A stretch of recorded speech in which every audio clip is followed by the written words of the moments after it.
Good morning. Thanks for coming.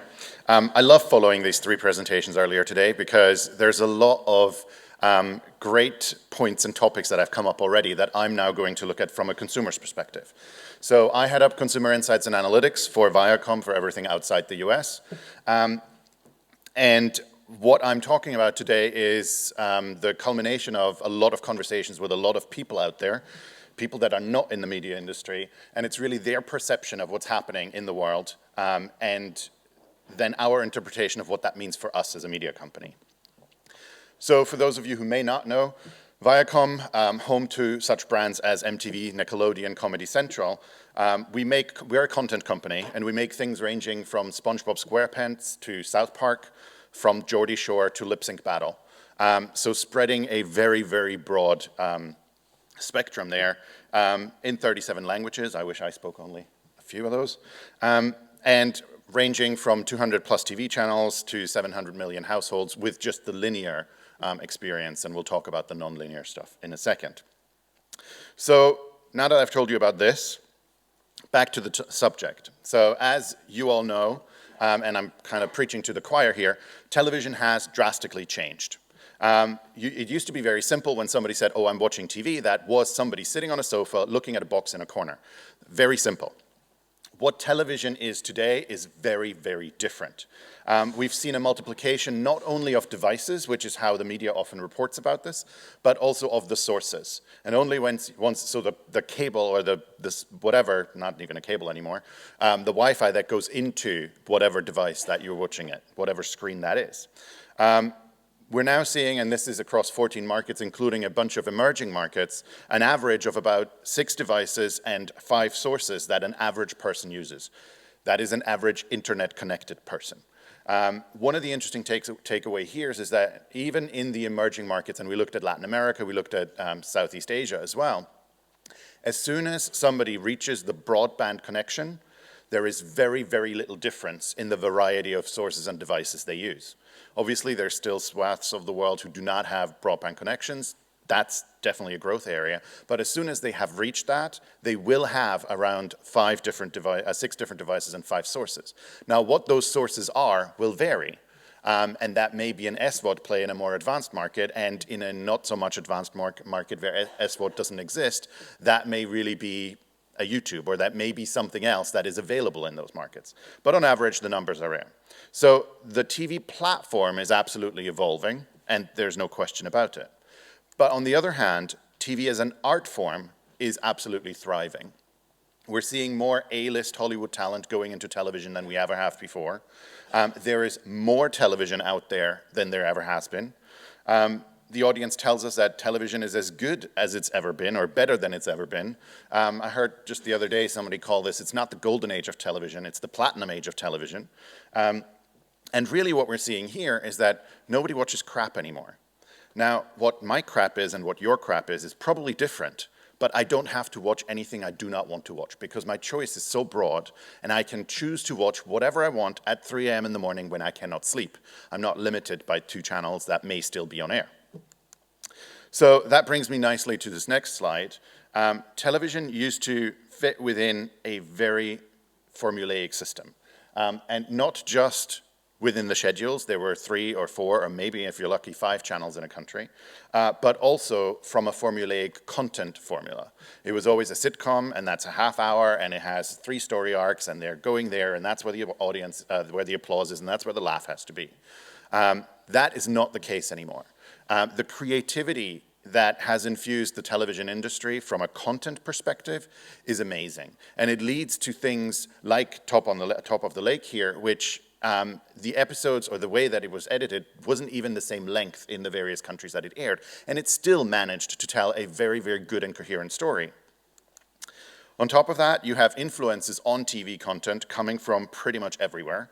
You have the big cinematic influence, demonstrated here with The Walking Dead, where good TV content has production values that you will never have seen on a television screen in the past. So much so that HBO makes TV movies that get released in cinemas around the world.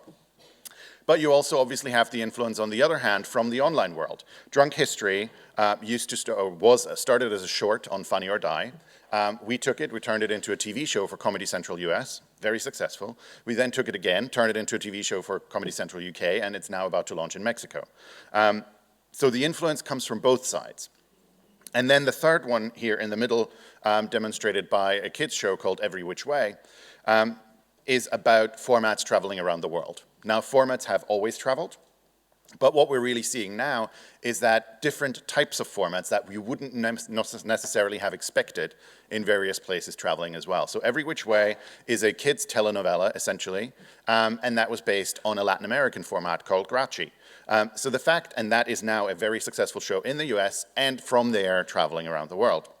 We've seen the same thing with daily kid soaps coming out of the Netherlands going into the US.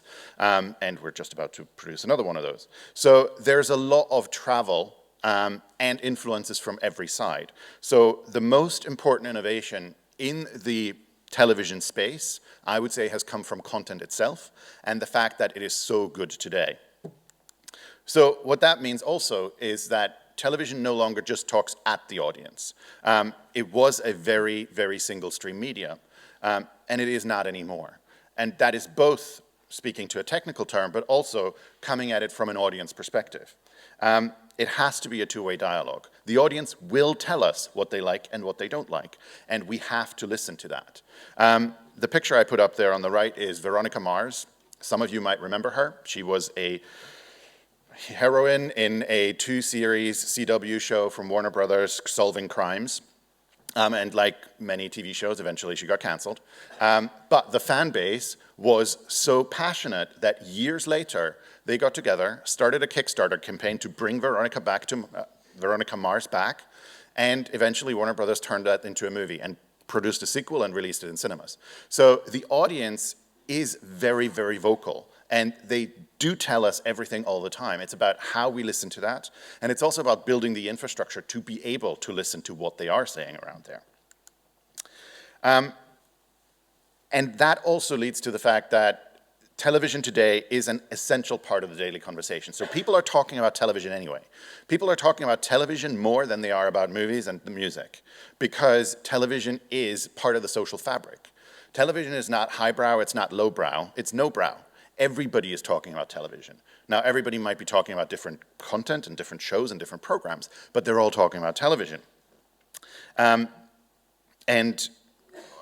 was a really interesting clip in a show called Portlandia, which is an IFC sketch comedy, where essentially for 3 minutes they were making fun of how you go to a dinner party and you can't talk about what happened on whatever your favorite show is the night before because somebody around you may not have seen it yet. But you talk about it without saying anything. And that entire thing, the fact that that's making it into sketch comedy shows is really a testament to how important television is as a social fabric in our culture today.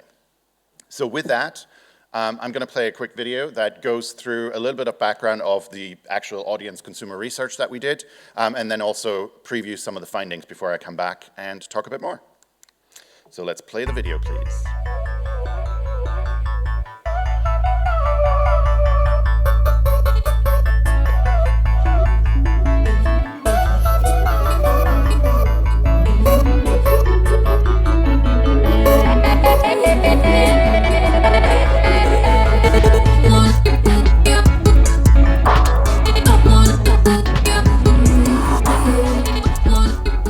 Es gibt mehr Fernsehen. Also früher hatte man irgendwie ein paar Sender und hat dann das geschaut, was lief. Und mittlerweile gibt es ja alles. Also ich bin ja halt mit dem Fernseher aufgewachsen und ich finde, die Qualität von den Programmen hat sich echt in den Jahren sehr verändert und ist auch sehr besser geworden. The shows that are coming out, the production value is really high. Also dadurch, dass die Serien heutzutage viel besser sind als früher, gucke ich halt viel mehr.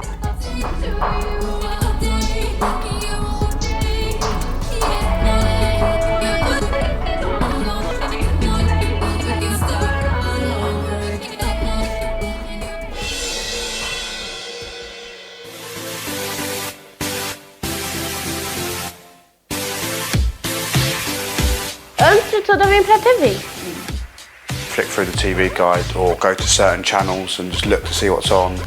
I'll come home from, my morning shift and I'll get breakfast ready and a cup of tea and I'll sit down and I'll press play and I'll sit here, drinking my cup of tea, eating my food, watching my show. If it's live, then you need to catch it up live, then it's my moment.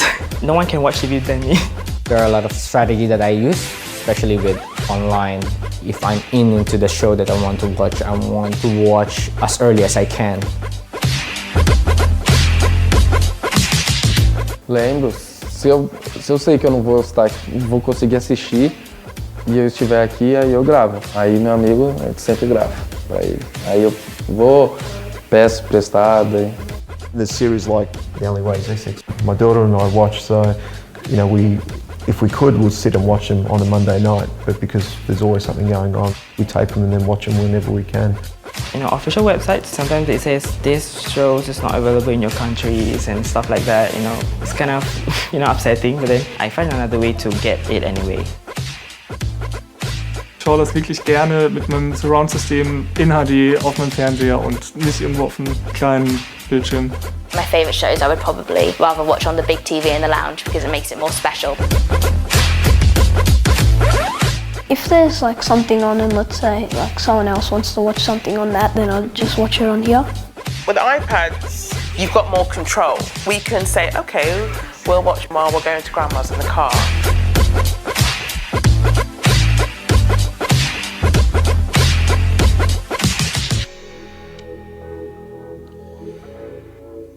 So the important thing here is that the when is more important than the where and the how in when and where and how people want to watch TV. It's about the timing. I wanted to be able to watch it when I want to watch it. And the other part is that there's a big distinction between the screen that they're watching it on and what the source is that they're piping into that screen. And the big TV screen in the corner in the living room has absolutely got its benefits. It's really the only device that's made for watching video in that big picture format and as a communal experience. But how you get the picture onto that screen, that's a very different question. Despite all of this, when we talked about, well, how do you find out about new shows? How do you discover what you want to watch? We found that that is surprisingly still very, very much old school. People find out about shows they might be interested in either by watching promos on TV or by just coming across it on TV, both of which you only get in linear TV, or by word of mouth. And word of mouth is a combination of in-person word of mouth and, of course, social media, but it is still very much dominated by in-person word of mouth as well. Even more so for kids. So if you go a lot younger, it's the playground conversation that tells you, oh, this is interesting, all of my friends are talking about it, I have to look into that. The digital world comes in after that. So once I first found out, oh, there's a show, that's the title, then I might go out and find some more information about that. I'll do a bit of research. And then at the very end, I still need to get confirmation that, oh yeah, fine, I will watch that. And that again, that third last step, happens again on TV or through word of mouth. So it's a very interesting discovery process that's happening here. And a lot less different from what it was 20 years ago than we may have thought going into this. So viewers really have redefined their relationship with television. That redefinition is about expanding the meaning of TV, not contradicting it or contracting it, and also not replacing it. What was very interesting was we were sitting in, I can't even remember what country it was, we were sitting in somebody's home and talking to mom, and her 2-3-year-old daughter was sitting there, and halfway through the conversation, through the interview, she turned around to her daughter, who was sitting there playing on an iPad, watching some form of video, and mom turned around and said, switch off the TV. It's about switching off the TV to them. So television to the audience, to the consumer, is an all-encompassing phrase for all of the things that we call television. But what we need to do as an industry is stop salami slicing it in the various buckets that it is. There's linear, there's DVR, there's VOD, there's SVOD, there's all sorts of other things. To the audience, it's all television. So the question isn't, is SVOD killing television? Because SVOD is television. So the whole conversation around it from a consumer perspective has completely evolved. And as an industry, we really need to catch up with that. So while the skeptics say and predict that the end is nigh, we really say that we need to redefine television and we need to broaden the definition of what our products are. We're not just providing a linear television channel. We are providing great content. And we want that content to be going to the audience on whatever platform, in whatever form or shape, at whatever time that the audience chooses to want to see that. Part of that is why we are taking our experiences on the road. We're going off linear TV, not just into the digital world, and I'll talk about that in a second, but also from an experiential point of view. That's why we have on the MTV brand loads of live events and live concerts and club tours. Why we have on the Nickelodeon brand Kids' Choice Awards and Slime Fests and all sorts of other things. And that's why we have on the Comedy Central brand Comedy Central Presents, which is live stand-up comedy all over the world. So it's about creating content and engaging that connection with the audience through the traditional linear television set, as well as in the real world altogether, and in the digital world. And in the digital world, it's about putting our content on all of the platforms where the audience wants to see them. That's why we have a great partnership with Snapchat Discover, where we're talking about 2 of our brands, and that is also why we've recently launched Viacom Playplex. And what Playplex essentially is TV Everywhere apps that are available on pretty much any device for some of our brands, most of them, are still launching and rolling out in various countries. And we do that in collaboration with our platform partners. So this is authenticated products in the markets where we are pay channels, and it may be non-authenticated in markets where we're on free-to-air anyway. Really what it is all about is it gives long form, it gives short form, it also gives you a live feed of the channel. So it's about making the content accessible in the various places. And obviously in the kids area, you add games and you add a whole lot of other things in there as well. And that altogether makes a very compelling content offer to the audience. So television as a platform is evolving. That's great, and that's a given. The way we look at that is that evolution is an opportunity. It gives us the opportunity to get our content to more people in more places in more different ways. But that opportunity absolutely requires partnership. And it requires all of us to work together to figure out what the right platforms are. It requires all of us to work together to figure out how the business models are going to changing, because they will continue to evolve. And it's about figuring out how we can work together to deliver the audience that content that they want. Because let's be clear, if we're not doing that, and if we're failing to provide a compelling offer to the audience, they will find another way of getting that content. And that is a lost opportunity to the revenue, not just of any one company, but to the ecosystem as a whole. And if that is happening in droves, then we're looking at a different scenario altogether. But we aren't there, and we don't believe we'll get there, because we do believe that in partnership, we can solve for all of this and give the audience what they want. So with that, our call to arms for the industry. There's 3 points in here, so not too many. One of them is that if it cannot be measured, it cannot be commercialized. So therefore, we have to work together to figure out how we make multi-platform measurement a reality. And there's a lot of people, a lot of very clever and smart people in a lot of countries working on that. And obviously there's different stages where we are in various countries. And that's really just an illustration up there. But quite frankly, it's not fast enough and it's not good enough. We need to work a lot better on that. What that means is that all of us need to collaborate on those various industry measurement solution approaches that are out there. It requires transparency, because if we cannot talk about the detail, then you cannot resolve the issue. More data in separate silos cannot be the answer. I cannot have a different data source for every pay TV platform in the same country. We need to aggregate some of that stuff. There is a reason that joint industry committees and measurement organizations exist, so let them aggregate that data and figure that out for us or with us. But really what it means is it requires collaboration across the board. That means collaboration between the TV measurement industry, the radio measurement industry, and the online measurement industry, because essentially we're measuring the same thing. It's video and audio. It requires collaboration between the measurement companies. It requires collaboration between the operators and the measurement houses and the free-to-air people and the platforms as well. And on top of that, it also requires collaboration across geographic boundaries. Because the situation we're looking at right now is that every measurement JIC in every country is finding their own solution. And rather than actually solving for the broader need, we're now arriving at different definitions of what television is in each of the countries, which is going to make the conversation even more hard as we're going into the future. So that's point one, and clearly I'm passionate about that and can talk about it forever. Point two, we need to feed the super consumer.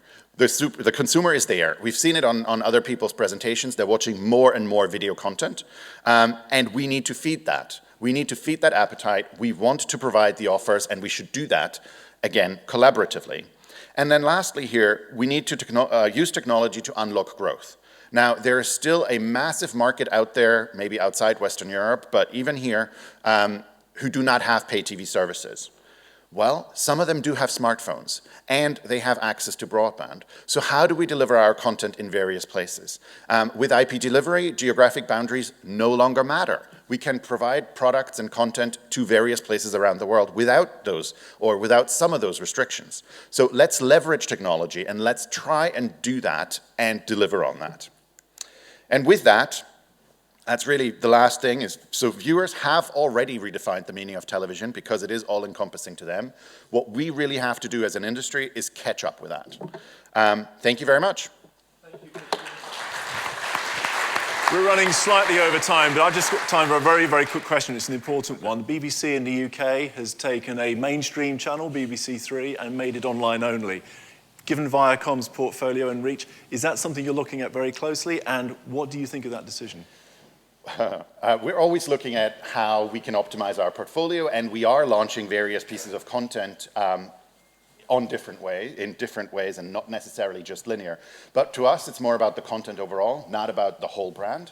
And my personal interpretation of the BBC Three thing is that it's a content decision, right? There's less content now than there was when you feed a 24-hour beast, or not 24 hours, however many hours it was on air.